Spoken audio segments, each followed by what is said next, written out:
اگر زید نے بکر پر واقعی ظلم کیا تو بکر کیا اس طرح دعا کر سکتا ہے کہ یا اللہ زید کو تباہ و برباد کر دے اور قیامت کے دن اس کی ساری نیکیاں مجھے عطا فرما؟ کیا اس طرح دعا کرنا گناہ تو نہیں؟ کوئی ظالم جو ہے نا، اس کی ہدایت کی کوئی امید نہ ہو کہ ظلم میں ہی آگے بڑھے گا، لوگوں کو ستائے گا، ظلم کرے گا، اس کے لیے تو بد دعا کی اجازت دی گئی ہے۔ عام طور پہ اس طرح ہوتا ہے، اور پھر یہ کہ ساری نیکیوں پر دعویٰ دائر کر دینا، ساری نیکیاں دے دے، تو یہ کیسے ہوگا؟ اس طرح کی دعا سے گریز کیا جائے، معاف کر دیا جائے، معاف کرنے میں ثواب زیادہ ہے۔ ضرورتاً انتقام کی بھی صورتیں ہیں، لیکن انتقام لینے میں یہ ہوتا ہے کہ احتیاط ہو نہیں پائے گی، بہت مشکل ہے۔ جتنا نقصان پہنچا اتنا ہی بندہ انتقام لے، یہ عام طور پہ ہوتا نہیں ہے، زیادہ ہی کچھ ہوتا ہے۔ جس کے یہاں چوری ہوئی تو وہ چور کو مطلب طرح طرح کے الزامات لگاتا رہے گا، بولتا رہے گا برا بنا کچھ کا، یہاں تک کہ جس کے یہاں چوری ہوئی نا، یہ چور سے بڑا مجرم ہو جائے گا۔ ایک حدیث پاک اس طرح کا مضمون کیا ہے۔ ہمارے یہاں یہ بھی ہوتا ہے کہ کسی نے اگر ہمارے ساتھ برائی کر بھی لی، ہم اس کو اتنا برا بلا بولتے ہیں کہ وہ تو بہت پیچھے رہ جاتا ہے، ہم تو اس کو ساتوں پوچھتے ہیں، کھنگال ڈالتے ہیں۔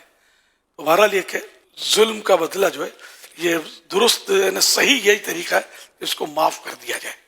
باقی یہ کہ انتقام لینا یا بات صورتیں ہوتی ہے کہ کورٹ میں چلا جانا، کیس کر دینا، یہ بھی جائز ہوتا ہے، اس میں بھی کوئی حرج نہیں ہے کہ جیسے کسی نے مال دبا دیا، اب معاف نہیں کرنا چاہتا، اور دبا لیا اس نے، واقعی نے جان نہیں دوں گا، کھا گیا پیچھے، واقعی ظالم میں شخص حق مار دیا اپنا، معاف کرنا نہیں چاہتا، اس کو رائٹ ہے بھلے معاف نہ کرے۔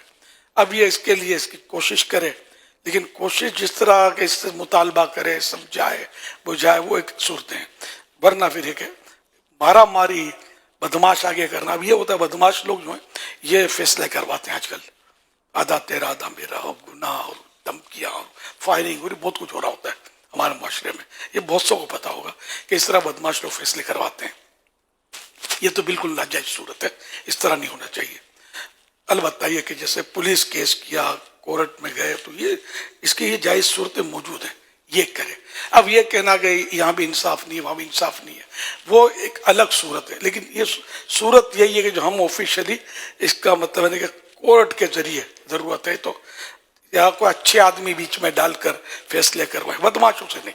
اب بدماش جو ہوتا ہے نا کسی کا ہوتا نہیں ہے، بدماش کو آپ نے کہا کہ اس کو پٹائی کرو، میں اتنے دوں گا، اور اگر اس کو وہ زیادہ دے دے گا نا، وہ آپ کو پاڑ لے گا، مارے گا۔ یہ پیسوں کے مطلب ہوتے ہیں، اچھے لوگ نہیں ہوتے بدماش۔ تو ان سے مطلب جو کیچڑ میں ہاتھ ڈالیں گے نا آپ، تو آپ ہی پھنسیں گے، آپ پر بھی چینٹے آئیں گے اور گندے ہو جائیں گے آپ، کوئی بھروسہ نہیں ہوتا۔ جو اس طرح بدماشیاں کرتے ہیں ان کو بھی توبہ کرنی چاہیے، جن جن پر ظلم کیا اس سے، اور حق تلفیاں کی، دھاک دھمکیاں دے کر آدھے تیرا آدھا میرے سے، یہ سب رشوتیں، جھوٹ، حرام، خدا جانے اتنے گناہ اس میں ہوتے ہیں کہ جس کی انتہا نہیں۔ ان سب سے توبہ ان کو بھی کرنی چاہیے، آج نہیں تو کل مطلب پھنس جاؤ گے اس طرح کا حرام لے کر۔ ابھی چلو طاقت ہے، جوانی ہے، اسلحہ ہے، کل پولیس کے بھی اگر ہتھیار چڑھ گئے تو پولیس بھی نہیں چھوڑتی، بات ہوگا کیا کیا مطلب حساب کتاب چلتا ہے۔ اچھا پھر بھی بچ گئے، بڈھے تو ہوں گے نا، پھر بھی بچ گئے، بڑھاپے میں بھی کچھ نہیں ہوا، مرو گے تو صحیح، نہ جاؤ گے کہاں بچ کے، قبر میں کیا کرو گے، پھر کون بچانے آئے گا؟ نہ تمہاری دادا گیری، نہ پیدا گیری، نہ کوئی سورس، کچھ بھی کام نہیں ہے، نہ تمہارا اسلحہ۔ اس لیے مطلب سب کو ڈرنا چاہیے اللہ سے، اپنی طاقت پر ناز نہیں کرنا چاہیے۔ اللہ پاک منتقم حقیقی ہے، حقیقی طور پر انتقام لینے والا اور بدلہ لینے والا ہے۔